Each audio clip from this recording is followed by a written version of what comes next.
but my favorite fruit is watermelon. So we're gonna cut up a watermelon because my family's been eating a ton of it lately. Or at least we're gonna try to cut it because this knife is super dull. I've heard chefs say that the most dangerous thing you could have in a kitchen is a dull knife. I don't know if that's true or not. I guess I should probably ask one of my friends because I have a lot that are chefs. Maybe you know. Did I just make that up, or is that something people say? Now that we finally have our watermelon cut in half, we're gonna go ahead and cut off the end, and then we're gonna lay it on the big flat side that we made. If we could ever really cut off this end, I don't know why these knives just are not the best. We cut it this way so the watermelon doesn't roll around. Even though our knives are pretty dull, they're still sharp enough to make some bad accidents. We're choosing safety first, so we cut it in half and then put the large flat side down. To be 100% honest, I don't really mind a little bit of white being in my watermelon anymore, but we're gonna cut most of this out. I'm just trying to get the green side off now. If we had a sharper knife, it probably would have been easier, but I'd rather just be careful and make sure that I don't end up cutting any of the watermelon out. So we're pretty much just peeling the watermelon at this point. We're just cutting off all of the rind, and then we're gonna go ahead and cut off all of the white part as well. It actually sounds super satisfying, so I'm gonna be quiet for just a second so you can hear it.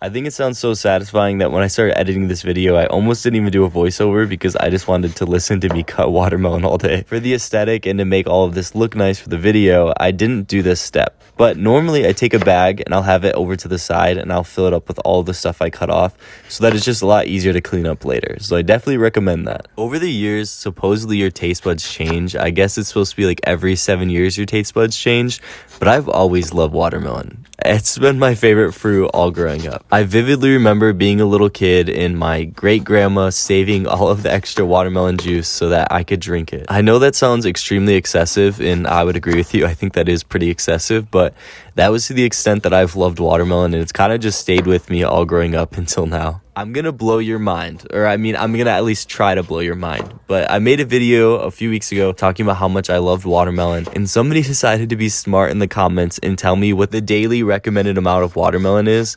And let me tell you, it's way less than I would ever imagine. You're only supposed to eat a cup of watermelon a day. Let me know if that blows your mind as much as it blew mine, because I just want you to understand how much watermelon I eat a day. Do you see all this watermelon in front of me right now? That's about how much I eat normally in one sitting. Yes, half a watermelon. I've heard stories about people sitting down with a bag of chips and next thing you know, they ate the whole bag. That's kind of just me with watermelon. I'll sit down and I just keep eating it. It's just so good. I found it so funny that the other day my grandma found out how much watermelon I ate, and she was telling me about how bad it is because it's so high in sugar.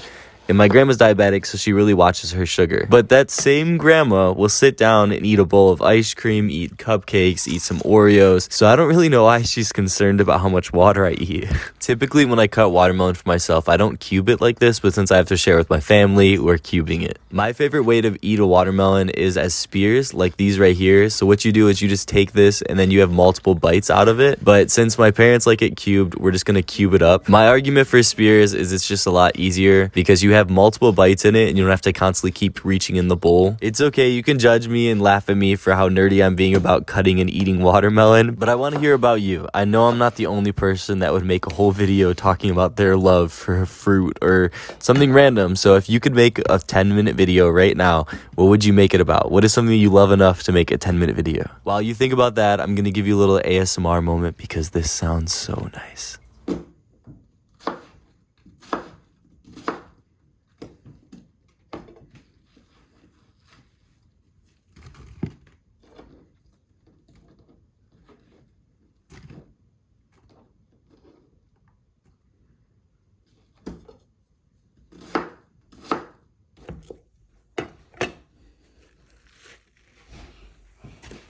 Thank you so much for all your encouragement on making these long videos. As you know, they were very out of my comfort zone at the beginning, but I'm really enjoying them now. Thank you so much for making it to the end, and since you're here, it's time to play our little game. The emoji for the day is very obviously watermelon. So if you made it to the end, throw a watermelon down in the comments, and I'd love to heart it for you. We're gonna go ahead and put our watermelon away in the fridge. We gotta move our old watermelon first though. I have a ton of fun ideas of stuff I want to show you about my life next, but if you have anything you're curious about, please let me know. I'm not really sure if you guessed it,